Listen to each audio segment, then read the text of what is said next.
ఆయన ప్రేమ మనకు అర్థము కాదు. దేవుడు ఆలస్యం చేస్తున్నాడు అనేది మన వర్షన్. నేను ఏర్పరచుకున్న వారి మేలు కొరకే కదా నేను ఆలస్యం చేస్తున్నాను అంటాడు. అది ఆయన వర్షన్. ఆలస్యం గీలస్యం అని ఈ లెక్కలు చూడకరా పిచ్చోడా. Just keep on praying. ప్రార్థన చేస్తూ ఉండు. నా ఆలస్యము ద్వారా వచ్చే ఆశీర్వాదాలు స్వతంత్రించుకుంటూ ఉండు. అంతే. దేవునికి స్తోత్రం కలుగునుగాక. హల్లెలూయా. నువ్వు అనుకోగానే చటుక్కున రావటానికి ఆయన నీ కింద గుమాస్తా కాదు, నీ ఇంట్లో నౌకరు కాదు. నేను చెప్తున్నా, ఎన్నోసార్లు 100 సార్లు చెప్పా, అడిగిందల్లా నీకు ఇచ్చేవాడు నీ నౌకరు అవుతాడు కానీ నీపై రాజు కాడు, నీ దేవుడు కాడు. ఏది చెప్తే చేసాడు అనుకో, వాడు అల్లావుద్దీన్ అద్భుత దీపంలో భూతం అవుతాడు తప్ప వాడు దేవుడు కాడు. ఏది చెప్తే చేయడానికి, నువ్వు చెప్పిన పనుల్లో చేయడానికి నీ కింద ఆయన పనుడా? ఆయన కింద నువ్వు పనువా? నీ చిత్తం దేవుడు నెరవేర్చాలనా, దేవుడు నీ చిత్తం నెరవేర్చాలనా? ఏంది ఉల్టా పల్టా విశ్వాసం?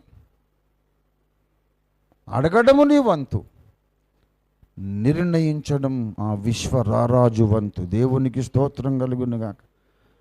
మరిగా ఏం లాభం సార్ ప్రార్థన అంటే? అడగడమే నీ ధన్యత. ఆయన అడుగుదాము అనే నెపంతో, ఆయన అడుగుదామనే నెపంతో ఒక రోజంతా ఆయన సన్నిధిలో ఆయన ముఖము చూస్తూ ఉండడమే నీ ధన్యత. దేవునికి స్తోత్రం కలుగునుగాక. నేను అడిగింది నాకు వచ్చిందో, ఇప్పుడు వస్తుందో, 6 నెలలకు వస్తుందో తెలియదు. ఈ రోజంతా యేసయ్య ముఖం అయితే చూసా. దేవునికి స్తోత్రం కలుగునుగాక. ఒక గంట సేపు ఆయన ముఖం అయితే చూసా. అంతకన్నా ఏం కావాలండి? అంతకన్నా ఏం కావాలి?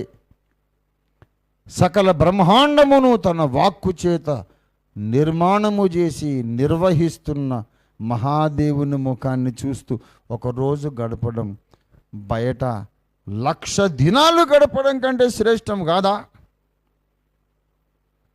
అస్తమానం ఏటీఎం మెషిన్ లాగా కార్డు పెట్టాలా, పిన్ నెంబర్ కొట్టాలి, డబ్బులు తీసుకోవాలి, పోవాలా. ఏటీఎం మెషిన్ దేవుడు. ఆయన దర్శన భాగ్యము నీకు దొరికితే నీ బ్రతుకు మారిపోతుంది, నీ మనస్సు మారిపోతుంది, వ్యక్తిత్వం మారిపోతుంది, నీలోనికి దేవుని ప్రభావం దిగొస్తుంది. నీ చుట్టుపక్కల జనాలు చెబుతారు, ఈ అబ్బాయి మొదట్లాగా లేరండి బాబు, ఆయనలో ఏదో పవర్ వచ్చేసింది. ఎప్పుడు వచ్చింది? సీనాయి కొండ మీద మోషే దేవుని ముఖమును 40 దివారాత్రాలు చూసి రాగానే ఆయన ముఖ చర్మము ప్రకాశించెను. నీలోనికి అలాంటి ప్రభావం వస్తుంది. జనం భయపడతారు నువ్వంటే. పవిత్రమైన భయం. అయ్యా నీ లోపల దేవుడు ఉన్నాడు, అమ్మా నీ లోపల దేవుడు ఉన్నాడు, మా కోసం ప్రార్థన చేయి అంటారు. అది జాలదా నీకు?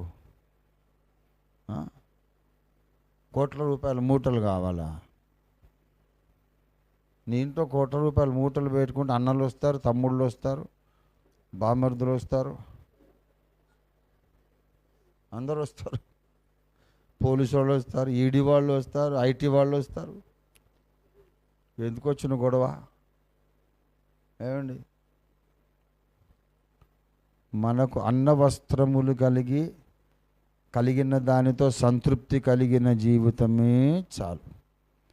ఆ తర్వాత ఏం కావాలి? మనకు యేసయ్య ప్రభావముతో నిండిన జీవితం కావాలి. దేవునికి స్తోత్రం. అది అన్నలు దోచుకోలేరు, తమ్ముళ్ళు దోచుకోలేరు, దొరలు దోచుకోలేరు, దొంగలు దోచుకోలేరు. దానికి ఇన్కమ్ ట్యాక్స్ గొడవ ఉండదు. నువ్వింత ప్రభావముతో నింపబడ్డావు కనుక 1,00,000 రూపాయలు కట్టు అన్నాడు ఇన్కమ్ ట్యాక్స్ వాడు. ఆయన వచ్చిన సార్ ప్రార్థన చేయండి అని చేపించుకొని పోతాడు.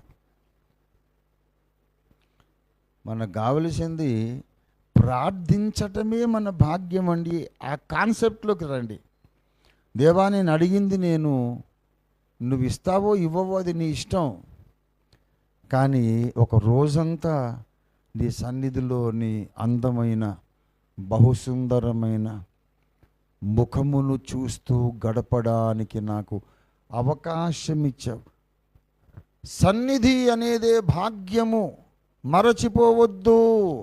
జకరియా గ్రంథము 3వ అధ్యాయము 7వ వచనం చదవండి దయచేసి. సైన్యములకు అధిపతియగు యెహోవా సెలవిచ్చున్నది ఏమనగా,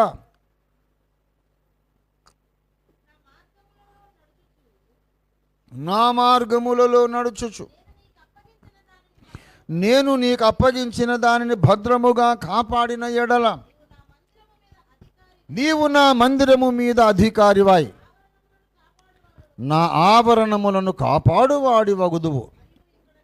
మరియు ఇక్కడ నిలువబడిన వారిలో వారికి కలిగినట్లు. అబ్బబ్బబ్బబ్బా, ఏం మాట అనేసాడండి దేవుడు. నా సన్నిధిలో నిలుచు భాగ్యము. హల్లెలూయా.